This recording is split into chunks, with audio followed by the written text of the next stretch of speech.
Welcome in to Trucker Talk Radio. It is Thursday, March 20th. It's a rainy day here in Tampa. It's around 6 p.m. Eastern Time, and I'm on here with Justin, and I'm John. Justin, we got over 100 listeners now, well over 100 listeners, and I know you have a little story about that you were Yep, talking about. I want to give some accurate numbers here because this is that's all. really cool. Like our show is getting out there.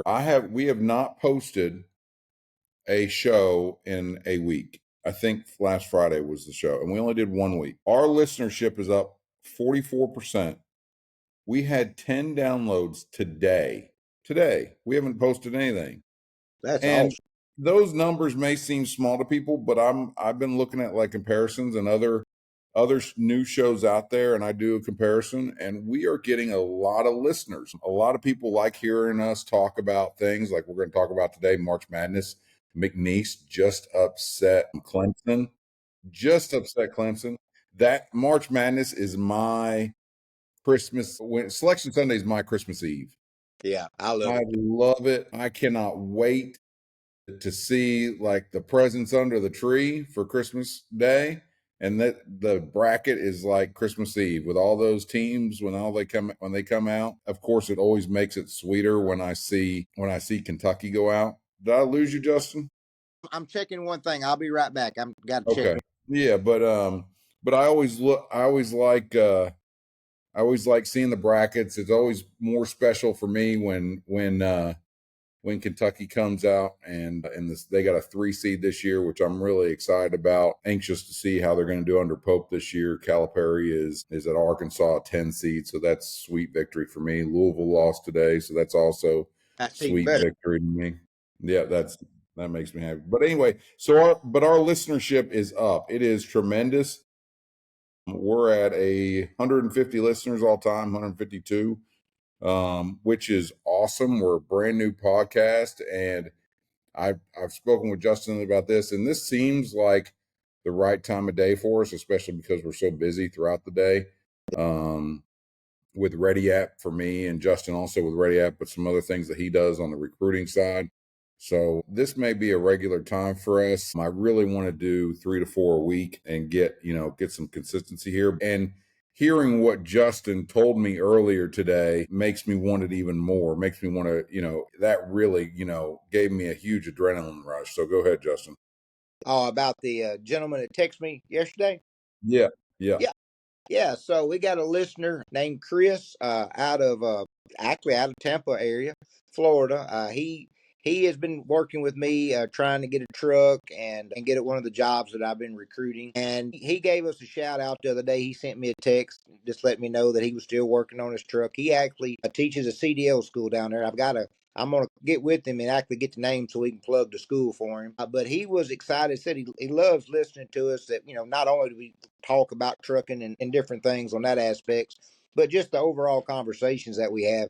But he loves letting the class listen to it. He uses that some as a teaching. Because we tell stuff that you're not going to hear all the time. We're trying to do stuff for the drivers. We don't really we don't sugarcoat anything. We're straight up. What we are for the drivers, and it made me feel good too, knowing that people that we actually interact with are listening to the show. So definitely appreciate that, Chris. I know as even John said, it motivates us. We wish we could do one every day of the week. We just don't have time at this moment. Maybe things will slow down a little bit for us at some point where we can get more. But that's totally awesome that we have that many uh, actual followers and people that listen to it. We appreciate it. I love doing the show. I'll be honest, like I said in one of the earlier podcasts, I didn't think I would like doing this as much as I do. But I like talking about, things throughout the day that we go through, different stories, just the overall industry, talking about it, trying to, help the guys that don't know or new into the industry or something. They might hear something on there that they didn't know it works, makes me feel good, because I do think a lot of the industry is about communicating and learning, because my old saying is, Absolutely. father, brother, uncle, cousin that's a truck driver, no one's going to help you. You don't learn this stuff in trucking school. They just teach you how to drive the truck. You don't learn how to be an owner operator and make a business career out of it. So, anything that we can do like that. And then I just love talking about stuff like just like the Final Four. Even I mean, I'm a Florida fan. I'm number one seed.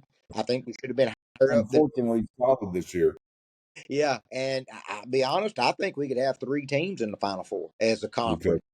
It could be an all SEC. In one of my brackets, I have, who do I have? I've got Auburn, Probably got Florida. Alabama, Kentucky, and Florida, I think.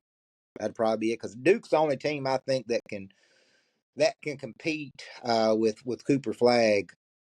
Now, Kentucky was relatively healthy, but Kentucky has beat Hmm. Florida and Duke.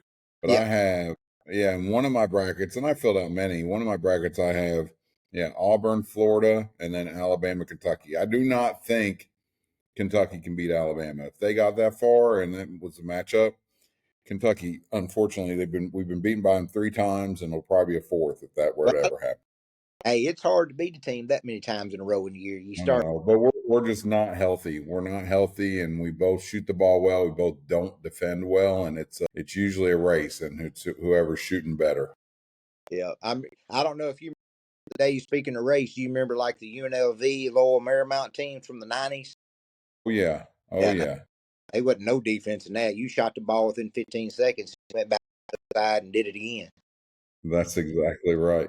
Remember No, I those? mean, but I agree with you. I mean, I was always told from when my voice changed, I was always told you need to go on the radio. You need to go on the radio when you get older, and then I was told I had a face for radio. So That this makes is this is this is good for me. I really like it. One of the things, one of the reasons why my trucking agencies and trucking companies have always had success was, like you said, because of communication. And it's not just about the stats. There are so many other shows, and I'm not going to list them or put them down in any way, but yep, there's so many other shows that just talk about different market conditions, and a lot of it's for the carriers. It's not for the drivers.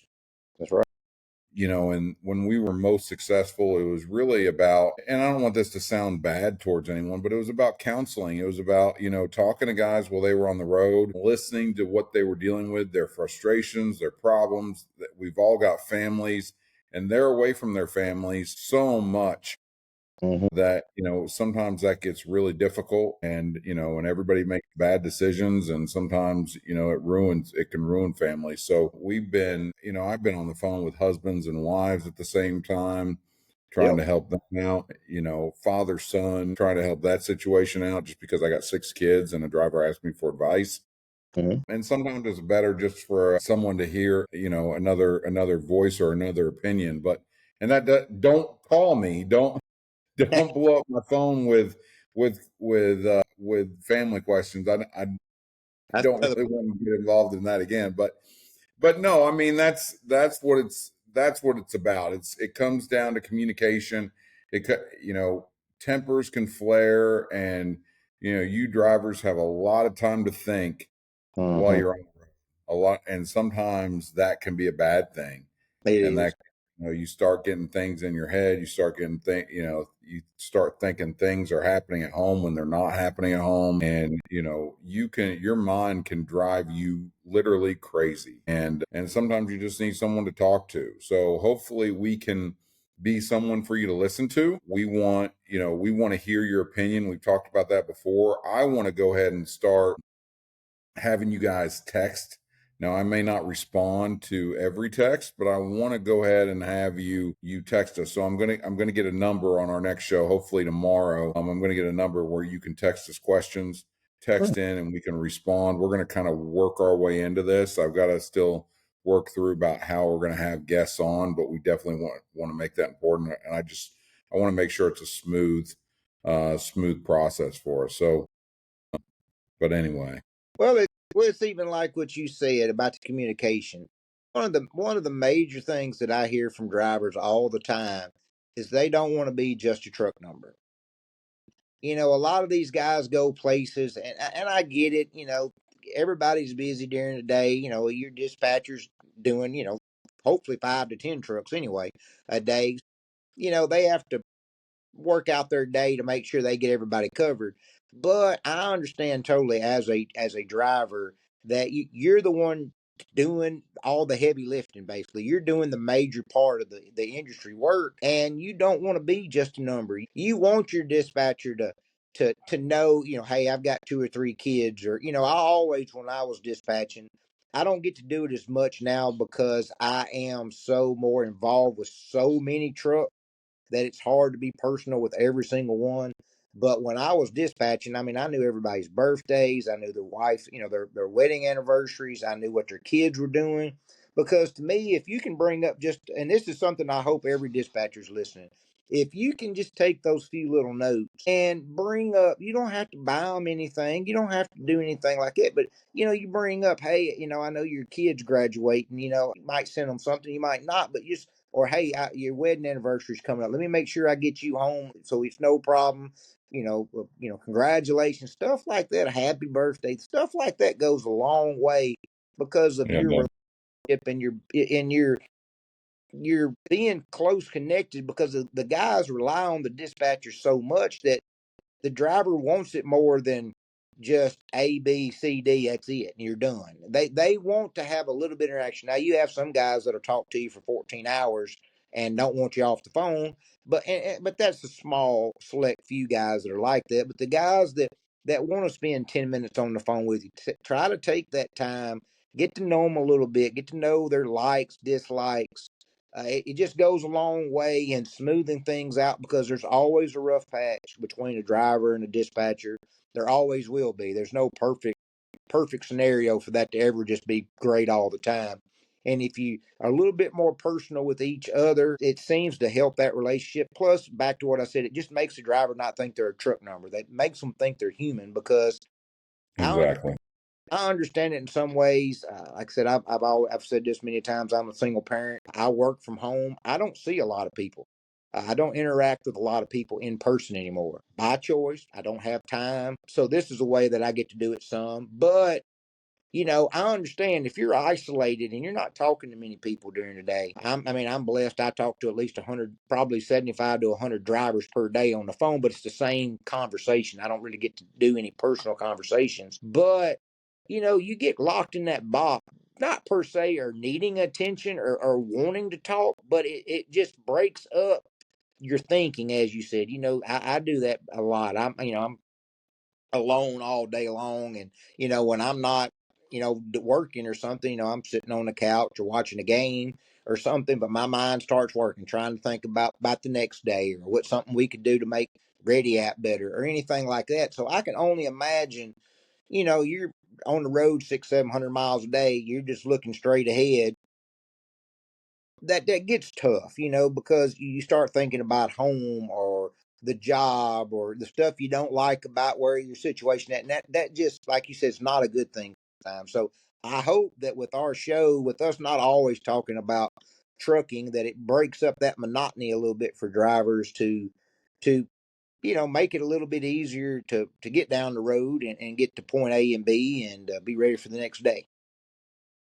Yeah, I agree 100%. You and I were talking about, speaking of trucks and what guys are running now, and we're talking about truck payments and these truck leases, and some of these leases are, I guess, volatile. Yeah, They're they're hefty. they're extremely expensive. And what I can say first is, look, man, it's just like I tell my kids when they get ready. I've got kids that are graduating college and they've been blessed to have a car that doesn't have a truck payment, no truck or no, car payment rather. They're like thinking now they want to get rid of the beater. They want to have a truck payment. And we were discussing credit and money down and all that stuff. And I don't think, look, you guys, I don't think you have to have perfect credit, but you got to have good credit. You got to have good credit, and there are there are things out there in place for you to help you with your credit if Oh it yeah. needs to be improved. And I can I can offer some of those referrals, once we set up the text line. I'd rather do that individually, but that's the most important thing, is to set yourself up for a solid payment and the best interest rate. Paying these high amounts are because you're not financially responsible. And guys like me who have had truck lease programs in the past that have tried to benefit drivers still have to make companies like I had still have to make those truck payments fairly high to protect themselves, because chances are if you have a repair, you're not going to do it. You're going to ask for an advance that more than likely you're not going to be able to pay back, or you're not going to say anything at all. And that repair is going to get way out of hand. And when you were, like I was telling Justin, when you're supposed to fix the brakes, you let them go so bad and it catches fire. And then the whole, wheel hub needs redone, or whatever. And I'm not a truck maintenance guy, so but everything under the sun needs replaced rather than just the brakes. So you then have put a company in a bad situation where they're left with the bill. Yep. And it starts with financial responsibility. And I know it's hard. I know that, if you haven't worked, if your company's not paying you, it's difficult, and it's difficult to save money. Everything's so expensive. I was just at Disney this world. Everything is nuts. And I was only there for 3 days, and I feel like I've just been robbed. I know it's hard. I know it's, not easy to save in this world we currently live in. But if you can do that, if you can figure out a way to pay your bills, get your credit under control, you're going to give yourself the best shot for success. Go ahead, Justin. Well, I was going to say too, like the guy that I was talking about when we was talking about before we got on air about this with the high truck payment. One thing that I think drivers and owner operators should really do is they need to study the market that they're in. Not per se what their settlement says, because of circumstances, or what their buddy's settlement says. You really need to study the market, listen to shows like ours, ask questions.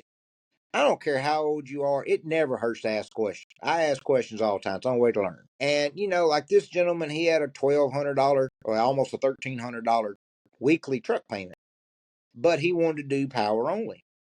And power only is great. I got no problem with it, but it doesn't pay as much. And you got to know, okay, if you're going to have that type of payment, what am I going to net every week before my truck payment? So then do I need to be doing flatbed, or can I do regular dry van? Do I need to, can I run the container market? You need to know what each field is kind of bringing in, so if that truck's right for you or not. It was a 2025, it was brand spanking new. That's not always the best avenue. I get it. You got your warranties and all of that, and it saves you money. But then you have to really sit down with the pencil. You can't just go buy the truck, which a lot of these guys do. They just go get the truck and then figure out where to put the truck at. And Yeah, that's they're overextended. They're essentially looking for a nice place to live in that truck. It's comfy, cozy, it's brand new, it smells good, and I get it. Like I told guys when we had our lease program in place, and they were newer trucks, a couple years old, but they had to really be honest with themselves and say, am I going to run hard enough to make this truck payment?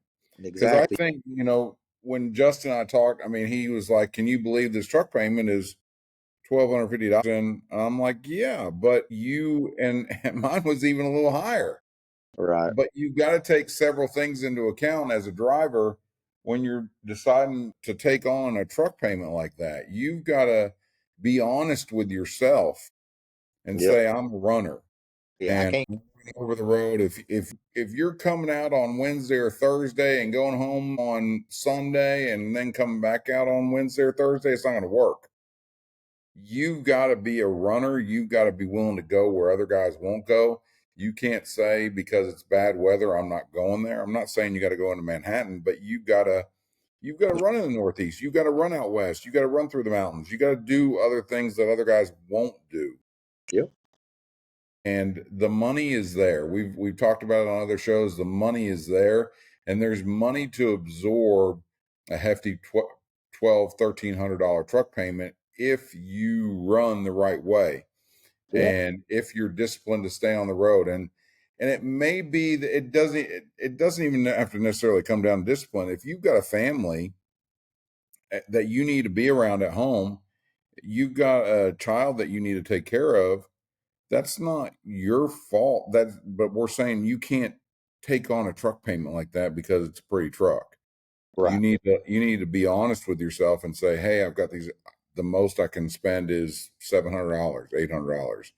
You know what you can do. And, and you can't be like, well, my buddy got this and he's doing, he's making, $2,200 after his truck payment. And maybe he is, but he is home once every 6 weeks. Mm-hmm. If you're someone who's got to be home every, every weekend or even every other weekend, or you live in Florida and it's tough to get out, Yep. and you're losing a load to get out every time, it may not be for you. So just take that into consideration. But I do understand, guys who, they don't want to deal with the breakdowns, but I can tell you, when I've gotten newer trucks, I've gotten a brand new truck off the lot and the AC went out on the way to get the first load. And Well, and two, you got to think too. Yeah, your parts are paid for in the warranty, but you're still sitting in most new trucks. The they're going to part, have downtime. yeah, you're going to be down, so you're not making the revenue. So that makes a huge too that a lot of them don't think about. And I'll give you an example, like you were talking about running where other people won't. I got a buddy of mine that's got a hell of an account, probably one of the best ones that I've recruited for or dealt with in my 5 or 6 years doing this now. He runs out of Colorado and he runs to the southeast, Tennessee, Texas, Missouri, those states. He gets 275 a mile going back up towards Denver, and he gets around 250 a mile coming out. Do you know how hard it is to find guys that will do that? It is amazing. People will complain all the time about rate per mile. And this is, probably averaging close to 260 a mile, if not a little bit better round trip. But nobody wants to go up there because they're afraid of the snow. They don't even, snow I understand, but the snow up there is not the snow we get down here in the south. You can drive. You might have to pull over for a couple hours, but the road will be clear. Cleaning those roads, so good. I Yeah, mean, guys just don't want to deal with it. They get scared, and but you got to learn to be. I've said it a million times. You got to be a yes man. You got to be a yes man. You want to make that kind of money, and that But then I hate hearing people say that. Well, that rate's not good enough to go out there, because that's just delusional. it is. It is. And two, I think a lot of guys get tied up on the rate per mile for certain things instead of just looking at what they get at the end of the week. Just get your revenue up, get to the $6,000 mark in a van. You will make the money. You'll have enough money at the end of the week instead of sitting there letting 5 loads go through before you pick one. Well, you done burnt 3 or 4 hours of your clock. That's a big deal. Well, And guys need to educate themselves too. They need to read. You need to read freight waves. You need to read DAT trend lines. You need to read you need to understand where the hot markets are. Like right now, the West is really, turning up a lot of freight. A lot of guys are heading out west. Prices are going up in the East right now because there aren't enough trucks. So you really got to just read and understand what's going on in the market and be willing to make adjust. adjustments. Yep, I You agree can't with. say I'm going to run from, Chicago to Orlando and then over to Dallas, and I'm just going to do that, as long as I'm in trucking. Sometimes those areas don't pay well. Nope.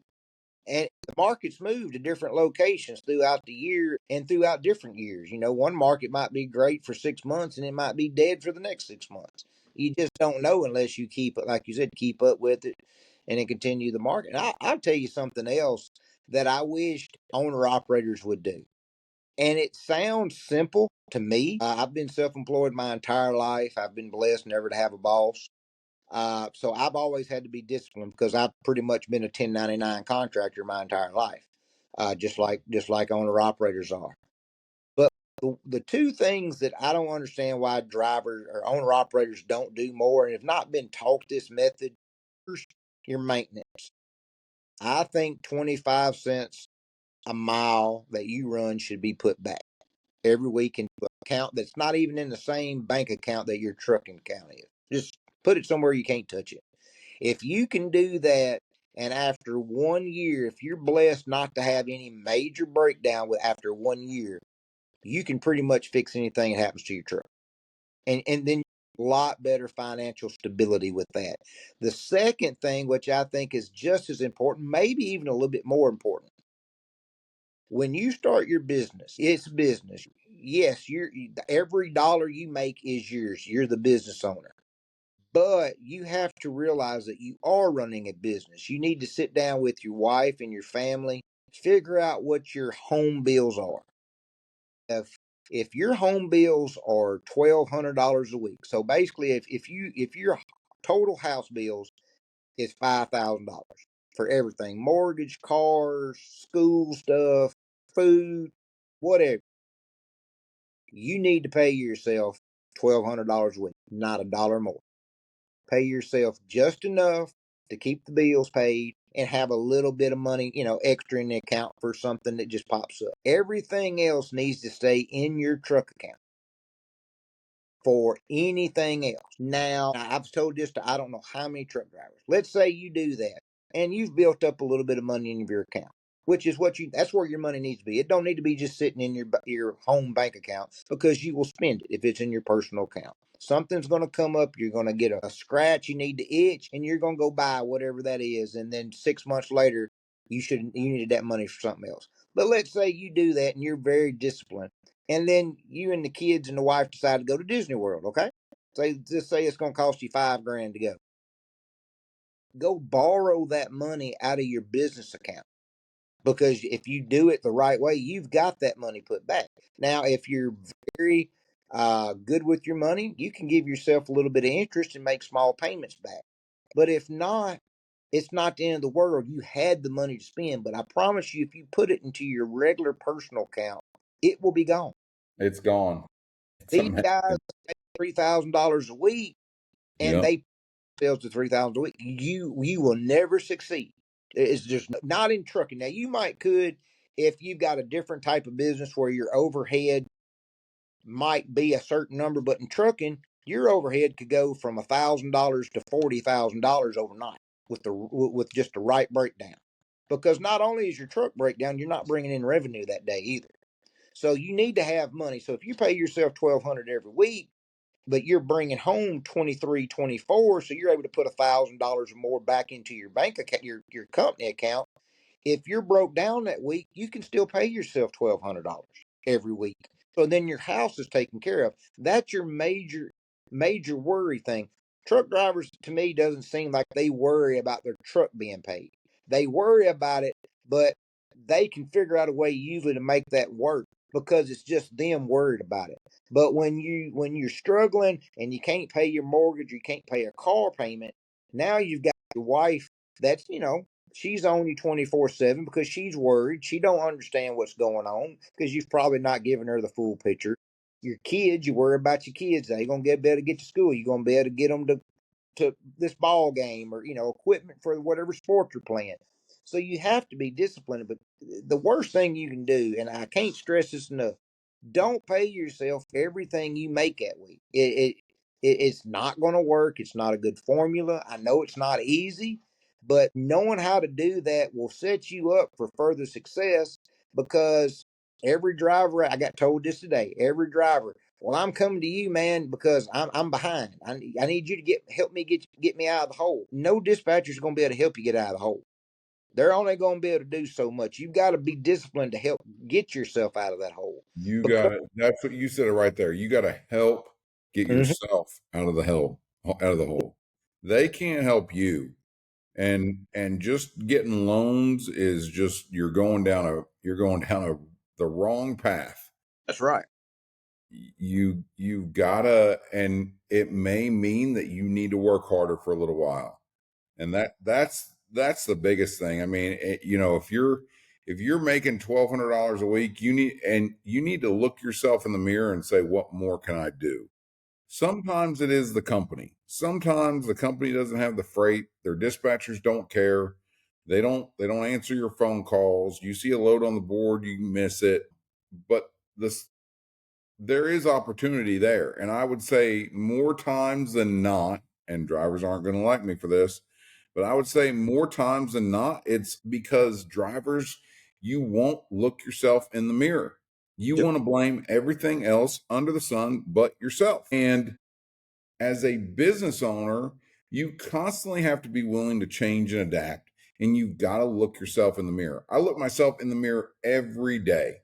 And when I don't make the money I want to make, I look at me. That's the only one as a business owner. That's the only one I can look at. And I say, what do I need to do differently? What do Yep. I need to add? How can I get an additional revenue stream? You know, truck drivers, this isn't easy, but I've had to go deliver pizzas. I've had to go take Ubers or do, Yep. drive Ubers. I've had to do different things. Anything I can do to, sometimes, your wife has to work. If she's not working, she's got to go to work for a little while.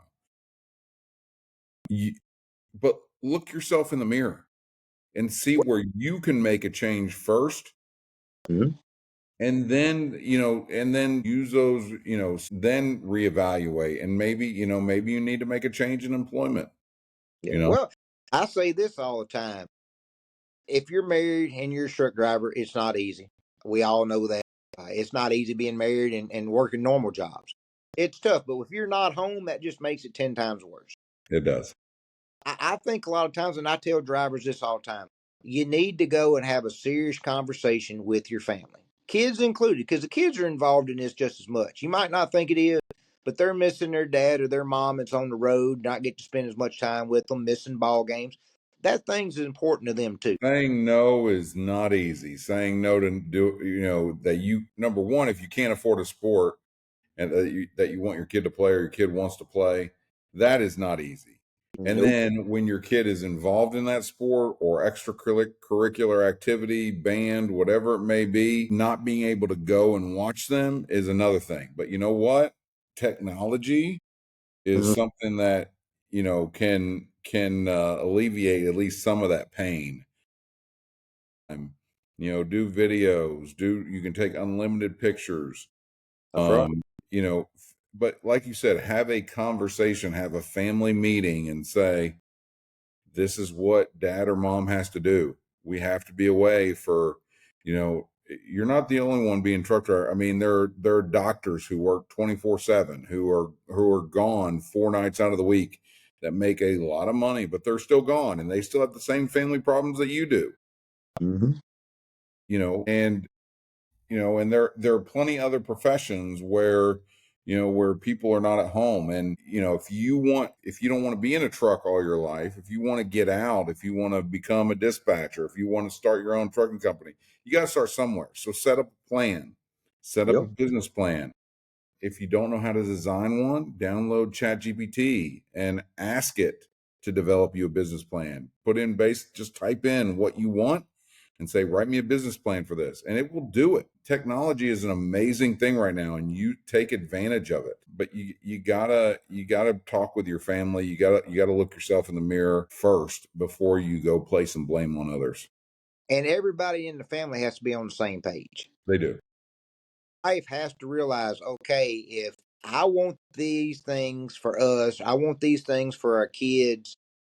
Okay, I've got to sacrifice time from you, the husband, truck driver. You're going to have to stay out 2 weeks at a time, or 3 weeks at a time, or okay, we will sacrifice. We will do this and this. Maybe go into a smaller home so you can be home on the weekends. But the whole family has to realize most of these guys that want to be home daily. I understand you got a family, you want to be home. A lot of times you might be better off just come out of the truck. Go get a factory job. I know I don't want to be a factory job worker. I've never had to be one, and I wouldn't like it. I mean, I can promise you. But I've done a couple different jobs that I did not want to do because I had to make ends meet. That's the only option I had. And I know we all go through that at some point in our lives.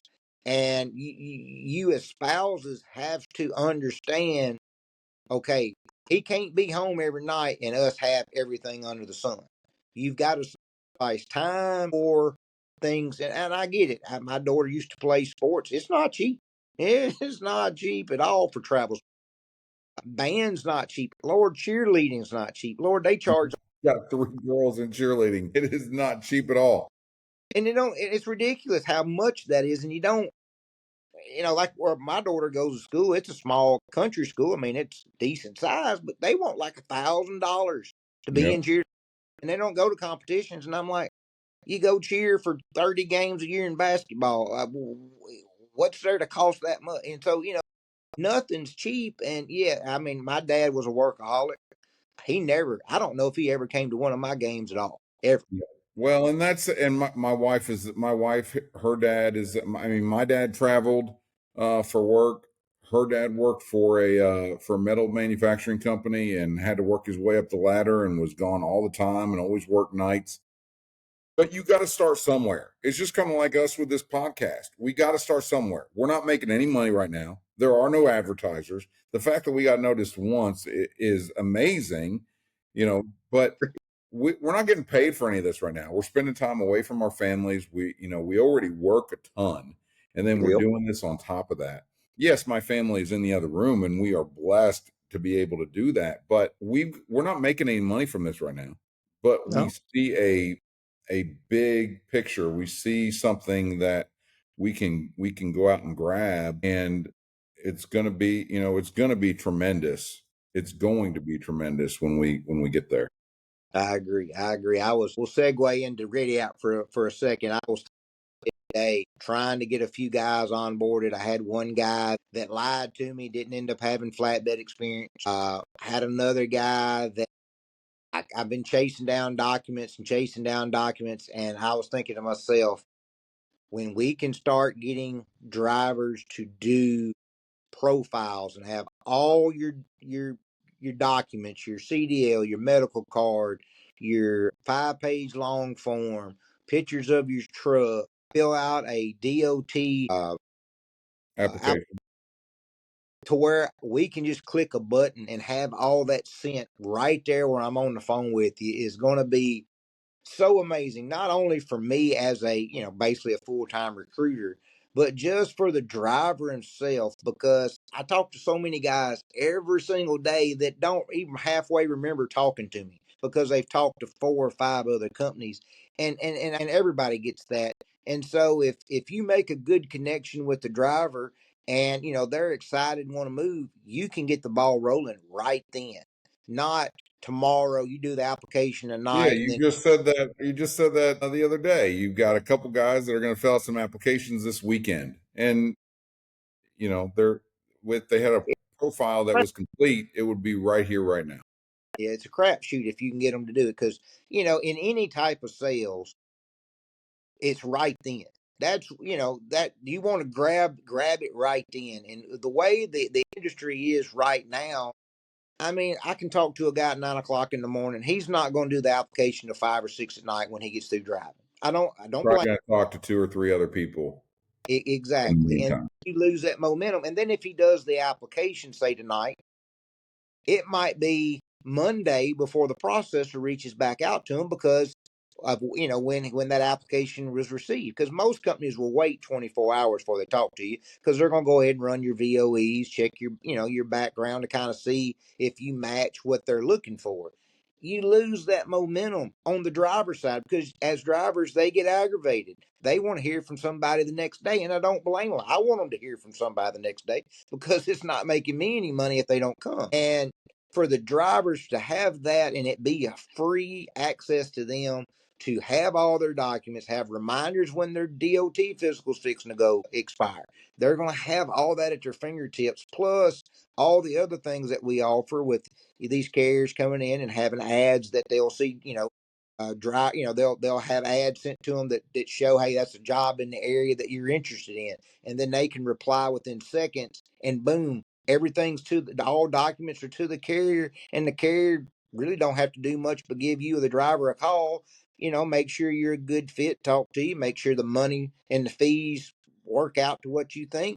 Boom, you can get a drug test that day, and I can't wait for it. It's something that the industry has needed for years. There's nothing like it out there. It's going to benefit drivers tremendously. It's going to benefit the carriers tremendously. It's going to benefit people like me as recruiters tremendously. There's nothing but positivity with it because time's money for everybody in this. Everybody's time's money. Guys that like we just said a few minutes ago are behind and need to get caught up. You're going to save about 2 weeks using Ready App. You You're, are. Spend an hour. You spend an hour, fill out the profile. It's all about the profile. Mhm. It's no longer about the application. It's about having a completed profile. It's about having, all of your documents in one place.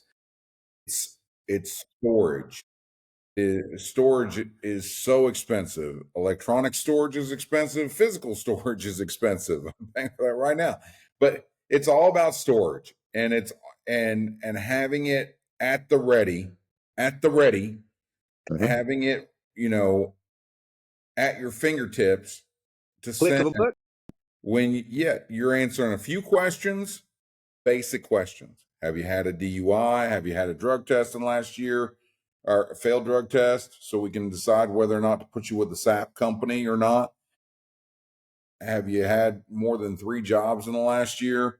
And then do you own your own truck? There are 4 questions. That's all you got to answer. And then you submit it. And you can opt right there to send your background information if you want. We'll have that set up here soon. So it's all about ease of use. Download the app, play around with it. There are going to be jobs on there starting in the next week or two. Get your profile filled out now. Exactly. Ready-app.com. Go there, READY dash or a hyphen app.com. Ready-app.com. Go there, fill it out, complete your profile. If you have any glitches, I'm going to have the number for you to text tomorrow. If you have any glitches, you can text us. If there's anything that you'd like to see on the app, tell us. We're going to make improvements. We're making improvements daily. I just was with the developer today, asking them to make some changes so it's easy. If we want to make it so that if my dad can use it, anybody can use it.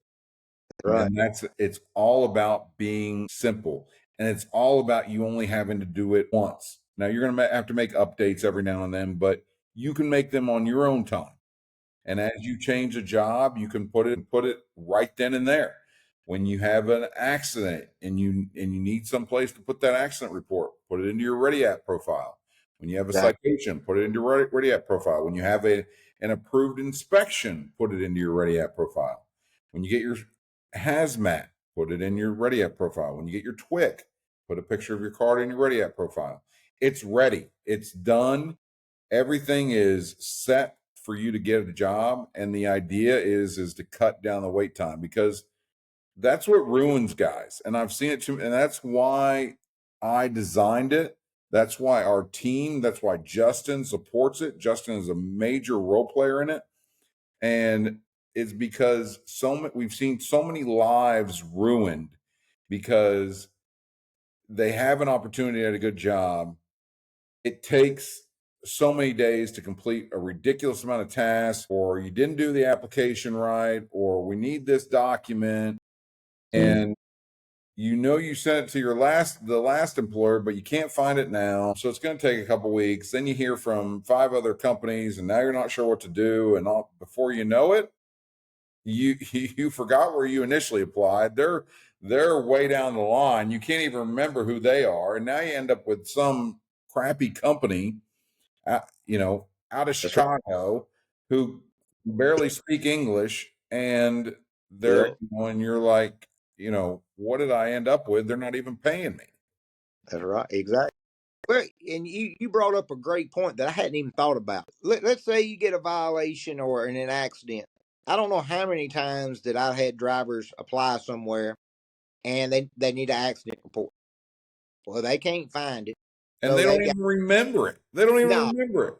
no It may have happened in Pennsylvania. I can't remember, maybe like Allentown, and it actually happened in Cleveland, Ohio. And so they're looking at and trying to call. and there's companies that will stop your application right then and there. Yep, until you And yeah, report. till you get, and you're missing out on a great opportunity because they've got the freight that you need. And then, like I said, you Download it right. 5 other companies, and you forget who that original one was. Yeah, I mean, you can sit there as soon as that DOT guy writes you up, take a picture of it, go ahead and put it in there, so you don't have to keep up with it no more. You don't have to be on top of that folder that a lot of guys do keep in the trucks, but not everything's in the folder. Most of the time, the guys don't keep the titles on hand. They're either, if they've got a title, it's at home in a lockbox or something. It's not just sitting in the truck.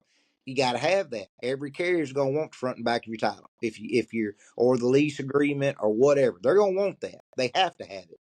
And, Well, you ain't gonna keep that in your truck a lot of times. If you do, God bless you. But most guys don't have every document they need, and it's gonna save so much time. You're gonna start off on a better foot with the carrier because it's a faster process, or it's quicker. You're gonna have a better feeling with that carrier because you're done. I don't know how many guys I've seen that's taken 2 or 3 weeks. They are pissed off by the time they get started. They don't have a choice. It's the only place they've been working with. They yeah, don't want to. they've gone 4 or 5 weeks without a paycheck. I'll tell you, man, and I really appreciate you because you kept me energized. I'm dealing with a developer all day, every day, making changes, trying to make sure that it's right. It gets frustrating. It gets tiresome. And hearing your stories and we talk every day, multiple times a day, and hearing what drivers that you're talking with are going through, it really energizes me to make this right for drivers. It's a work in progress. I am all about change, and that's kind of like what we preach to you guys out there, you drivers out there, about being willing to change, being willing to make adjustments. That's I'm taking my own medicine so that I'm dishing out. So I mean, I'm constantly making adjustments. I'm listening to Justin. I've got other experts that are giving me feedback, and we want to make this right for you. We want to, make this easy for you. The process is complicated. It doesn't make any sense why it takes so long. And it's not just trucking, but trucking is probably the worst. And that's why we're starting here, because it is and you're trying to get with the right company that fits you, that fits and you may jive well with that dispatcher that you talk with, but there's a roadblock and you can't get on, or they're missing some document, and Yep. you pass the 30-day mark and you got to fill out the application yet again, which makes zero sense. And you can so instead of having to fill it out again, we're just going to let you just click a couple buttons and it's done. And Yep. you can easily resubmit your profile. There is, and you can update your application whenever it's convenient for you. You can Mhm. update your employment. You can update your accolades, such as your hazmat and your TWIC and all your endorsements, all that stuff. So Well, and you might even know this better than me, but from my perspective of being in trucking, I don't know of really truly anything like what we're fixing to bring out to the market, but just overall anything in trucking that is truly beneficial to the truck owner, truck driver, owner operator. Everything in this industry that is out there in the market is carrier based. it's carrier and employer based. And that's not just No, trucking. no, It's everything. And everywhere. but when you prioritize the employee, everyone benefits, because the speed in which we get you drivers on, that only helps you carriers, for those that are listening. That's right. That only helps them. If we start with the drivers, we prioritize them, we get all your documents, we help you find the right position. When we do it with speed and efficiency, everybody wins. Everybody Yep. does. Yeah, I really look forward to meeting guys at the truck show next week and getting that in person feedback. And don't get us wrong, it's going to take you just a little bit to fill out your application and all that. And I know that's probably not going to be the funnest thing, but once you take per se an hour and get that done, your life's going to change. And think about it, guys. You are organized. You have everything at your fingertips. And even if they're not quite using just Ready App just yet, you have everything at your fingertips. And you can share your profile, tell them to use Ready App, say, here's all my information. I'm not filling out an application. Here, my DOT application's in there. You need to call this company Ready App if you want my stuff. Or if you don't want to do that, you can take a screenshot of your information. You can pull up Ready App while you're filling out your annoying 10th Street app, and you can enter in all your information. You got it all at your fingertips. You can take a screenshot of the documents you've uploaded, and you can still do it a lot quicker than you normally could. So there's benefits to everyone. And like I said, there is a share button in the app, so you can easily share that to a carrier that's not set up with Ready App and say, you want my information, here you go, access it through Ready App and give them a call. Because we're gonna really help carriers to offer a full service approach. And that's something that we haven't really gotten into on the show, but our subscriptions are full service. So carriers are really, getting the raw end of the stick, or whatever, whatever you want to call it. Right. They're getting a bad deal because they're paying for all these like special features, but they're not getting any help, and they have to hire more employees to understand or to utilize those features, utilize those special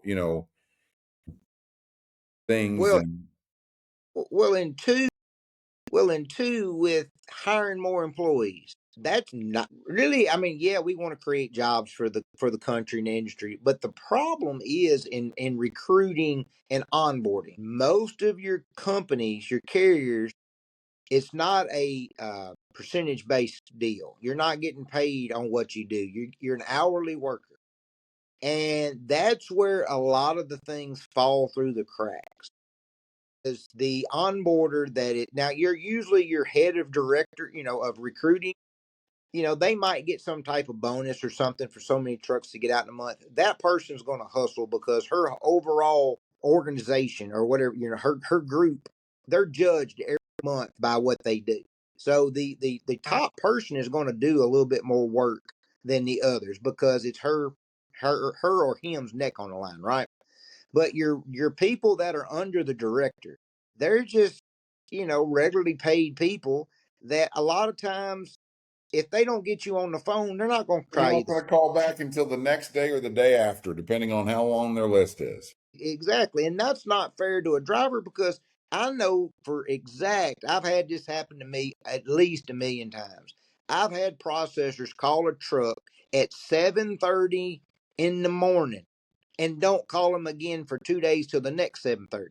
Okay, anytime between 7 o'clock to 9 o'clock, no matter what time zone you're in, a lot of times you're getting unloaded or loaded.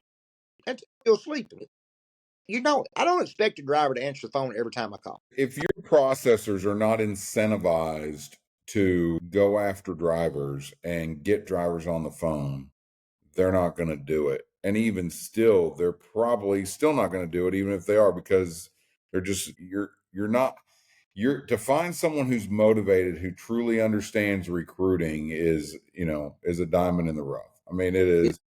it, And with our team at Ready App, we understand recruiting. We're only bringing on people who are experts in recruiting, and they're incentivized out the wazoo to get drivers on to your company as quickly as possible on a monthly basis. And really also, we're vetting these guys. It's not just Mhm. submitting we're having conversations. We're texting back and forth.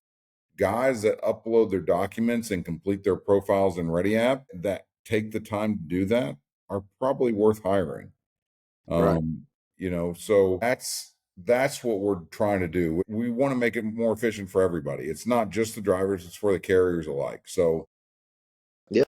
we're finalizing some things in what we call the recruiter dashboard, where we can create some sub accounts for those carriers to have complete visibility. You can also communicate with drivers through text. It's not going to be your phone text. It'll be texting through the app. So It's direct into your dashboard, so you're not clogging up your message space on your phone, and it's focused, right? It's focused, it's efficient. So we went way long there on talking about Ready App, but we definitely want to promote it. It's a big deal to us. We're excited. We're both excited about it. We've been doing this a long time. We both dealt with a lot of frustrations, both on the carrier side and the driver side, with getting guys processed and onboarding. And too many times, too much money is spent attracting drivers and attracting leads that never get processed. Right. So, I mean, I've seen companies have, 800 applications in there for the month, and no one's even looked at any of it. Not even a couple hundred of those applications. So those drivers just get lost. They were Yep. initially interested and they never got contacted. Yep. So we want to try and fix that. Are we going to be perfect? No, but we're going to make changes and do everything we possibly can to make it. Yeah, I agree. I mean, it is a big deal, like you said, to us.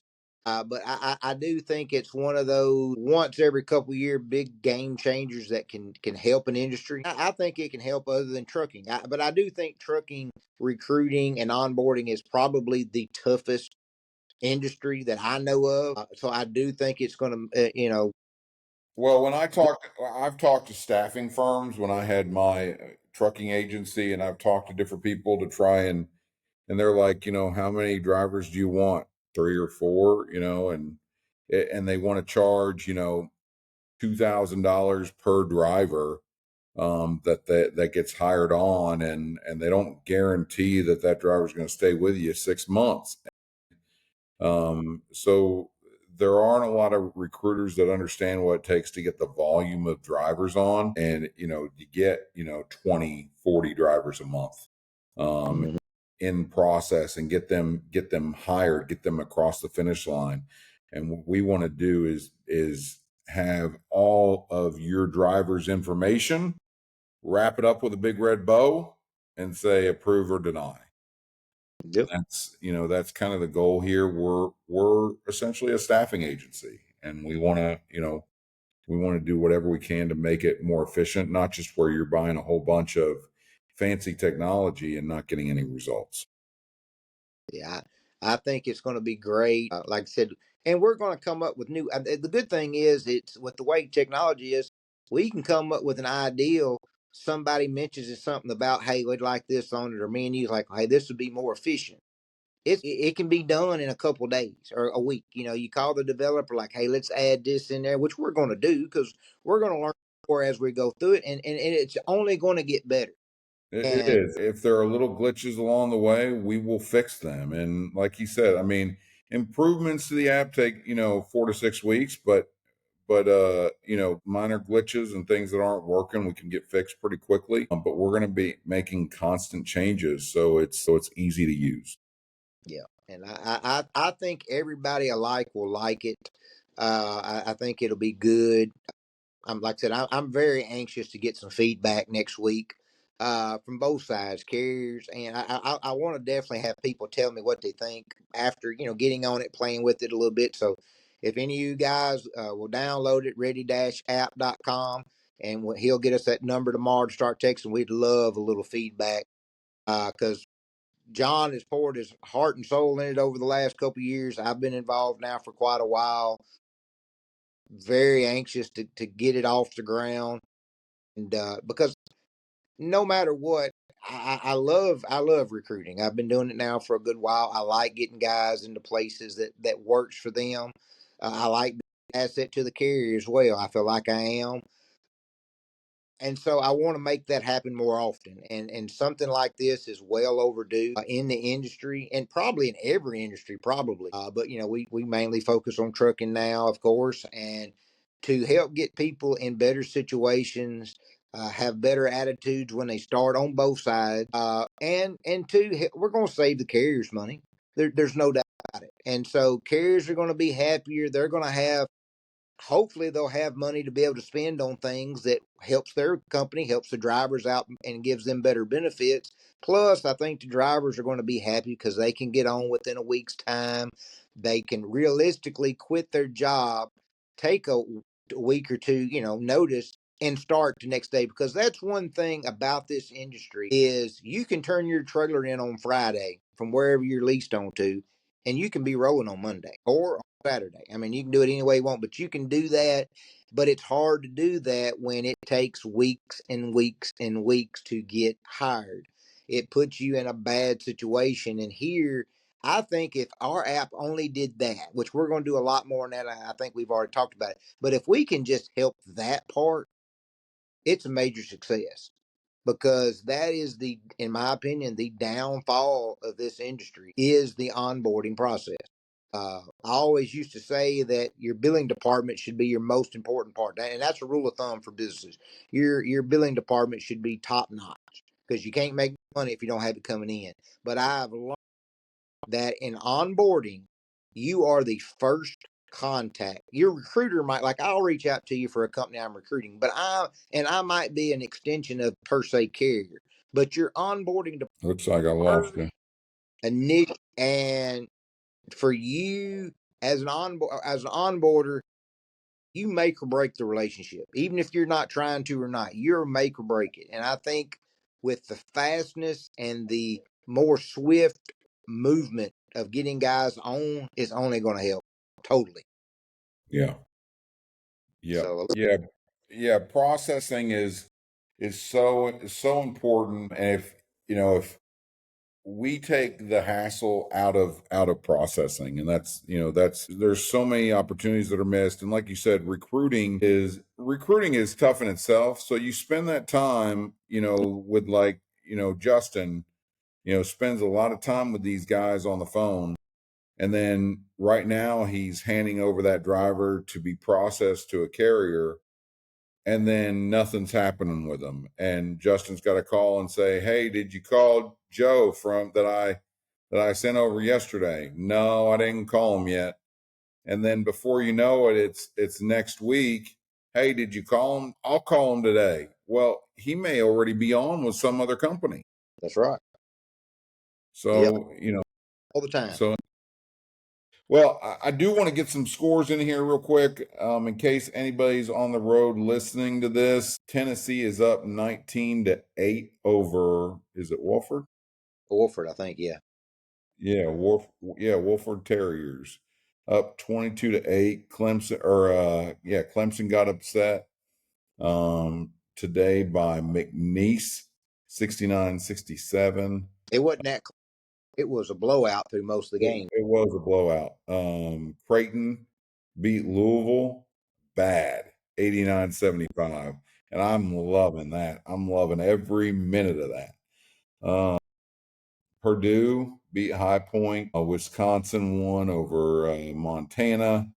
Houston won over who's that? SIU. Auburn won. That was close for a little while. Auburn, Alabama State. And then BYU, Mark Pope's old team, won 80-71. That was actually, they had that well in hand. Did it? And then I just saw this, Gonzaga won over Georgia, what? over Georgia. Yeah, they won pretty Pretty good. big, 89-68. So a lot of good games still to come. Missouri's going to take on Drake tonight. That ought to be a good one. This UCLA. A lot of people think that is that the one where they're playing San Diego? UCLA. Who are they? Who are they playing? Arkansas and Kansas just started too. Yeah. Texas A&M will play tonight, and Missouri and Drake said 7:51 Eastern, and then UCLA and Utah State, Utah State. That's who it was. and then St. John, Omaha. They say that might be a closer game than you think. Yeah, I have St. John's going. They're actually winning in one of my brackets. Yeah, they're pretty good. I ain't got to watch them a lot, but I've heard nothing but good things about them. Yeah, and then Michigan that's what I was thinking of. UC San Diego. UC San Diego is supposed to be really good. They got 30 wins this year. Oh well, no matter So what I'd like, that means. yeah, I'd like, yeah, you got that many wins. It doesn't matter who you played. Well, in this tournament, It don't matter how small of a school you are. It doesn't. Not anymore. There's so much talent out there. So much talent. I mean, Kentucky's lost the last 2 years. They lost in the first round. Well, you got to think about it too. All your big schools don't keep guys more than probably 2 years, 3 years tops. But these small schools, those guys have played together for 3 or 4 years. That makes Yeah, a difference. I mean, it it just does. and I It, think that like the old Princetons of the day when they would beat somebody and they didn't have no talent, but they played together. They were disciplined. They passed the ball well. They were all high IQ basketball players. That stuff matters. But when you're a one and done player, that's great. I know Kentucky used to do that all the time, and Florida did it some, and Duke and North Carolina. It's hard to be cohesive as a unit when you're not there. In these smaller schools, it makes a big, and that's how they're able to compete. It's not by talent. They've got talent, but they don't have the 5-star ranking guys. But you get me a bunch of good 2 and 3 stars that's played together 3 or 4 years, and they understand an offense. They can play with anybody. yeah. You know, Well, what do you think about? So, what do you think about this NIL stuff and the transfer portal and team? Every year a team is going to look different now. It's not really because it used to be because of the one and done teams are looking different. Now it's the people are going out in the transfer portal. The school has got a budget. There doesn't really seem to be any cap on that. Schools can pretty much go out and get who they want. The big ones can go out and who got the money behind them. They can go out and get anybody. yep, And where does it stop? I mean, at this point, there's a lot of guys. It's going to keep a lot of guys in college basketball, which I think is good, yep, because there's a lot of guys that are going to make more money in college than they are in the NBA. yep. So in that sense, but where's the cap? I mean, is there going to be any?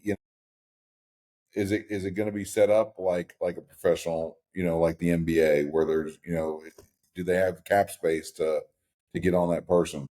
Well, I think I compare it to welfare.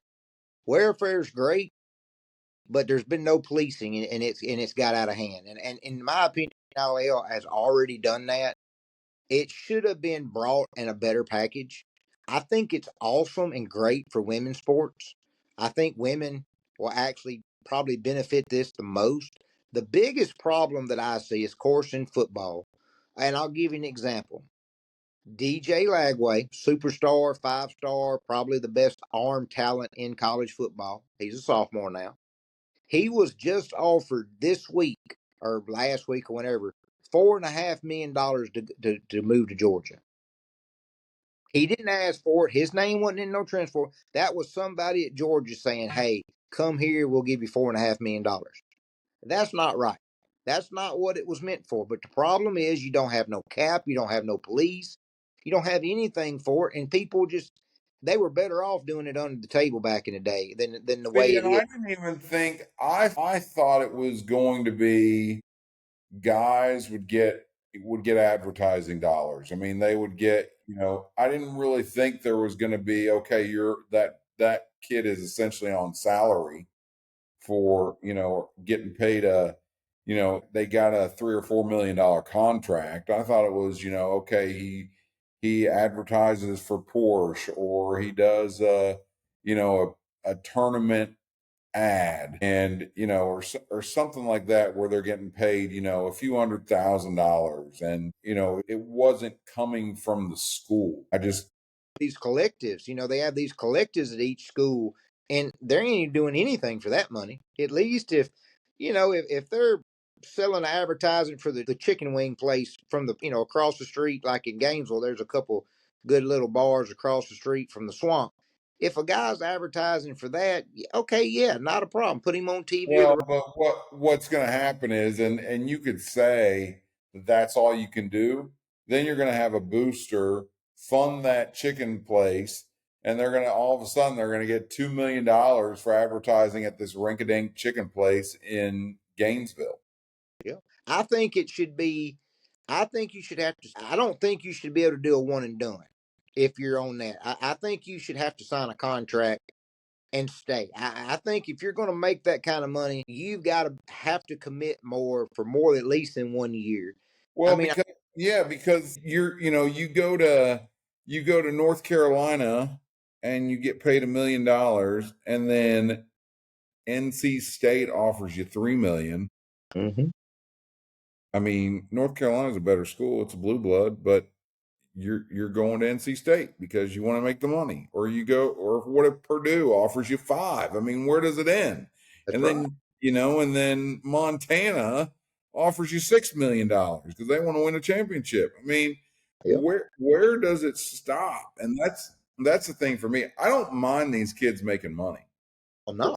They're professional athletes. They've got a brand. I've got no problem with them making a lot of money. I always said that's their genius. I mean, my aunt and I used to have discussions, and they're like, I just don't. She's like, I don't understand why these people are making so much money. Why are they making so much money? This is ridiculous. And I'm like, people are paying to go see these people. That's People are right. paying a lot of money to go see these people. They're spending, at that time it was, $50, $100, $200 a ticket, depending on where you sat. Now it's triple and quadruple that. They're getting paid. They deserve to be paid because people are going and watching them. People are tuning in. This tournament is all about these college kids. It's Yep. all about them. Well, I'll give you an example talking about price tickets. I've been to all 4 of University of Florida's national football championship games. The first one was in '95. I think we paid under $200. The next year, I believe we paid about $250. We played back to back. The last 2 was like $3,000 each. I'm like, wait a minute, this is ridiculous. I mean, I get it, but I mean, it was ridiculous prices. I've noticed. I think they shouldn't even get the money until they're out of school. I wish they would have to put it into some kind of account and just get a little bit of it, because a lot of these kids come from rough upbringing. Money's the worst thing you can have at 18, 19, 20 years old and be given $2 or $3 million. Yeah, that's like my financial guy. He says, John, he says, I'm going to protect you from your money. Give me your money that you may, and I will pay you every Mhm. month. And I'll give you, and if you need more, I'll give you more. But I'm going to protect you from the whole thing, because if you have the whole thing, it's just like you said earlier. If it's in your personal account and you can spend it, it will find a way out of your account somehow. I mean, whether it's your spouse, your kids, anything, you'll see that you have that money in there, and you'll be like, oh, what's $100? Oh, what's $500? And Yep, before you know it, it's gone. it is. And so the idea is to stretch it out and make it last as long as you possibly can. I am for spending money. I am for It, feeding the economy. I am for spending money, but I'm for spending money investing in yourself, investing in your family, starting a business. I'm not for wasteful spending. I'm not for, if it's going to help you grow. I've spent a lot of money on this app, but it's for a long-term goal. I'm investing yeah, in myself. And so I agree with you. I think these guys should have financial advisors. I think at an early age. I think the problem is also they're going to have vultures around them. They see that money. yep, And I remember Chad Johnson talking about that in Cincinnati, and he'd be like, I had an entourage that followed me around, and I found out they were just vultures.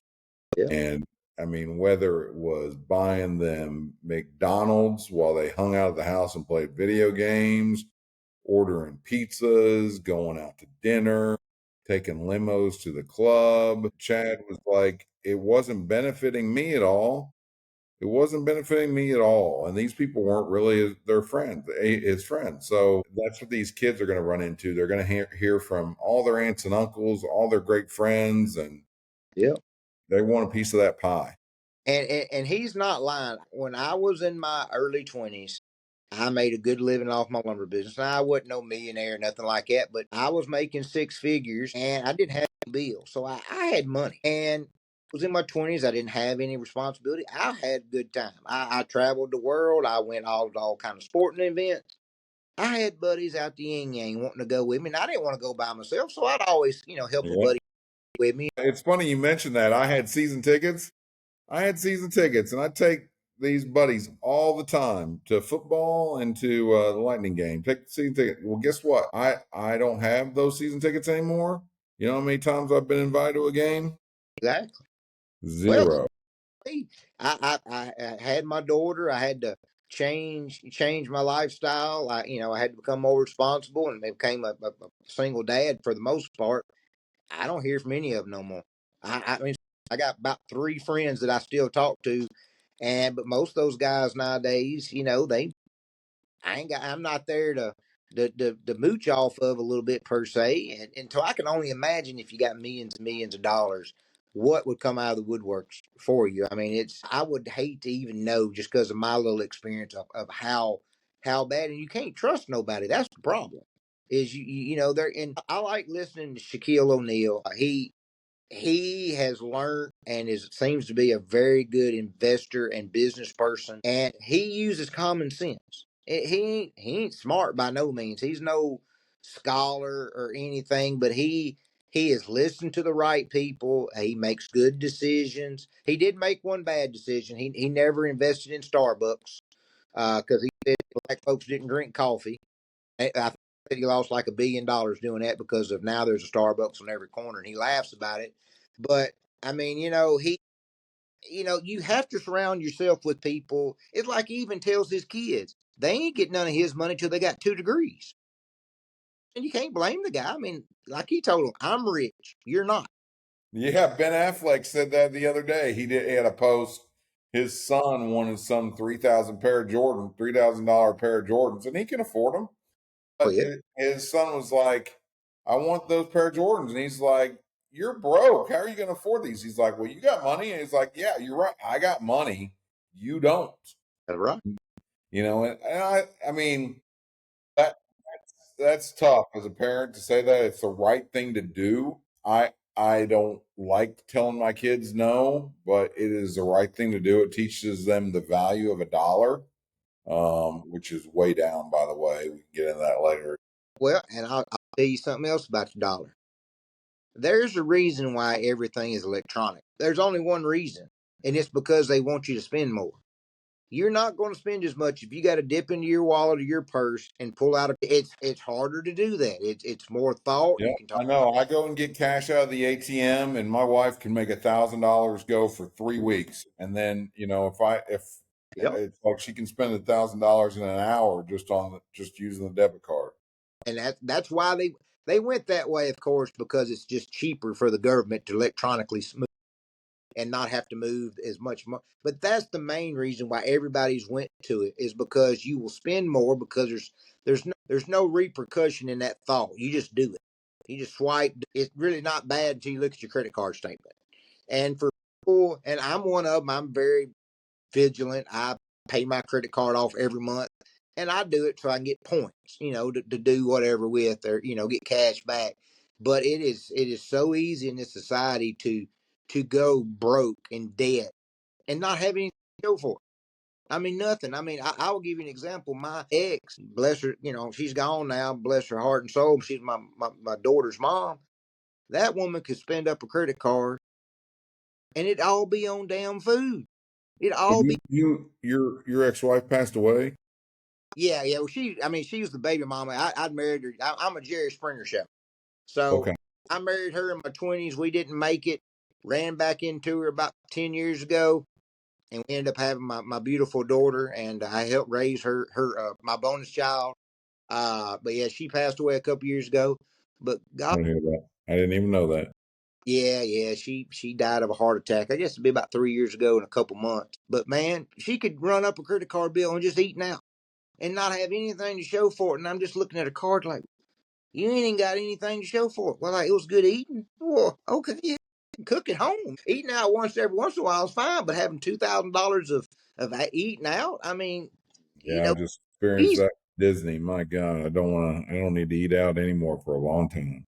Well, I'll tell you a funny story about Disney. I did my Disney trip. I guess it might be 10 years ago now. I did it all on credit card points, the whole thing, flights, everything. And On that's point? on point, the whole trip. was on points except for just what I had to spend inside the park. The tickets, flight, the hotel. Oh, I used to, like I said, I used to have a very large lumber company online, and I did everything through my American Express card. Okay. And I mean, my American Express cards were $6,000-7,000 weekly bills, and Yeah. so I off every week. And I accumulated so many points. I mean, it was ridiculous. And that's the only way we could afford to go to Disney World because it was five of us going because I took my mother too. I'm telling you, you can't walk out the door without spending. It's like New York. It, I feel like you can't even walk out the door without spending $1,000. It's just insane. it Food, is. Well, and when you got a family like mine too, like on Tuesday, so we've got 6 kids, and we took all the kids. My 3 boys are older, so and they're in college, so they were on spring break. So we took them one day to Hollywood Studios, and then the other 2 days were just with the girls on Monday and Wednesday. But I mean, when you're feeding a family of 8, it is outrageous, I hate to. outrageous. And I was like, when is this going to end? When is this going to end? Mm-hmm. Yeah, it's crazy. I'll tell you another little funny story. When I was growing up, I was very poor. My dad worked 3 jobs. We didn't have a lot. My dad started his own business probably my, I don't know, 15, 16, 17 years old. And I moved out of the house my senior year. I didn't live at home. Hmm. My young, they're only 15 years older than me, so we butted heads a lot. Well, yeah, When I got a little older, I ran the family business for a couple of years before he left his factory job and came running based off of what I told him we could really do something if he was there. Well, we started coming into money. I mooched off of them. I traveled every time they did, went everywhere, and we did all this stuff and had good relationships. Well, I remember one time there's a very fancy restaurant in Memphis called Folks Folly.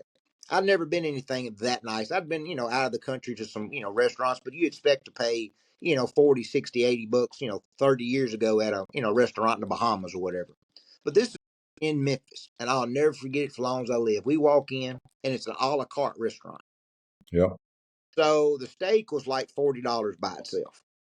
And then like your shrimp cocktail was like $20. A baked potato was $12. I mean, it's just ridiculous. And we actually just flew in from Gainesville from a football game. So we're underdressed. We're all in orange and blue shorts and t-shirt. Everybody's in, slacks and, buttoned up shoes, really nice yeah, clothes. yeah. And so we're sitting there eating, and I'm not having to pay for it. My mom and dad are. And I looked at the menu, and it hit me. And I don't know, 20, 21. I looked at him. I said, man, it's gonna cost $100 to feed me because I was starving. I mean, we hadn't ate at the airport back then. Didn't have no food or nothing in hardly. I hadn't eaten, and I said, it's gonna cost $100 if I sit here and eat. I said, would you just give me 50 and I'll eat something else? Because I felt bad of spending that kind of money because I was sitting to eat. And back then, and I'm like, man, this is just wasteful spending. I said, give me $50, man. I can go somewhere else and put money in my pocket. Damn, I'm giving them $100 for no amount of food. And it's funny how when you're a kid and you're not, you don't pay it like going to Disney World. Oh, Dad, can I get this ice cream? It's only $12. Can I get this hamburger? It's $22. I'm only going to eat half of it. You don't think about that stuff when you're, teenager, and it's weird when you get old enough and you go back to those places and you go, oh my God. You're just like, when is it over? Yeah. Yeah. Give me the rest of that burger. I'm not hungry, but I'm going to eat it because I can't let you throw it away. That's exactly what. Yeah, it was burgers and chicken strips, and then there was a couple times where I was just like, you know what, I'm just not going to order anything, and I'll just eat what they don't finish. I do that. I've done that many a times at places that was just outright like, I know my daughter's not going to eat it all. I'll just finish up what she eats. And then if I need to get something later, I will. Cause I just, I'm not hurting for money. No. And just like I know you, but it's hard to spend when you work, just even like a truck driver. I mean, we're no different. When you work the hours and the effort that us guys all put in, it's tough to pull the trigger. I mean, I'll do stuff and feel guilty about it. And I don't do anything for myself. My daughter gets on to me all the time. Dad, you need to go buy yourself something. You need to go do this. And then I'll go do it. I might go do something and I'll feel guilty. Man, I wish I'd just not done that. Yep. And Got you know, buyer's remorse. Yes, and I have that often, and I shouldn't because I really don't do anything for myself. It's all about my daughter, Yep, making her do the things that she wants to do, and I'll do stuff once she graduates high school and goes off to college. But it's tough, and like we're going on this amazing trip in a few months out west. I look forward to it. I'm gonna take 10 days off, and I'll still work, of course, some of it, but I will kind of pull back the reins from work for a couple of days and enjoy spending and going seeing the different things out west with her. But of course. I want to do. I don't care about all this local stuff and blowing money. I mean, it's just it's not per se wasteful, but to me it feels like it. And I would rather I spur the economy more outbound than I probably do locally. I'm Yeah, not a big get out and see 1,000 people at the dinner table. I want to eat and go on with my own business, And most time I feel like I can cook better than most places can, anyways. But well, yeah, it's let's crazy. let's try and do this again tomorrow, especially I'm all since we're, man, remember when we were like at like, what was it, 20 listeners? yeah. I'm Now very now we're over 100, so let's keep it going. I will have a number for everyone to text their thoughts and ask us questions for the next. We'll probably get those questions and then answer them on the next show. But everybody stay safe out there. Enjoy those games if you can. If you can find a spot to take a little break and watch the games this weekend. It's such an awesome time of the year just to kind of you it know is. let loose and just put Especially your mind on something else. especially these first 2 weeks of the tournament because they're all day long, Thursday, Friday, Saturday, Sunday. You Yeah, got women, you got women's games. It's the other days and including Monday. Women's basketball has really become a big thing, and they've got 4 or 5 really good teams themselves. I know we didn't talk about them, but there's 2 or 3 teams that are stacked, that are good. So there's plenty to watch. Yeah, definitely. Everybody stay safe. If you're having good weather, enjoy it. I know you said you wasn't. My weather's not that great at the moment, but if you got a good spring weather, enjoy it. And we appreciate all you 100 and look forward to the next 100, many, many more. absolutely. We'll see you next time. All right. Everybody having a good night. Drive safe.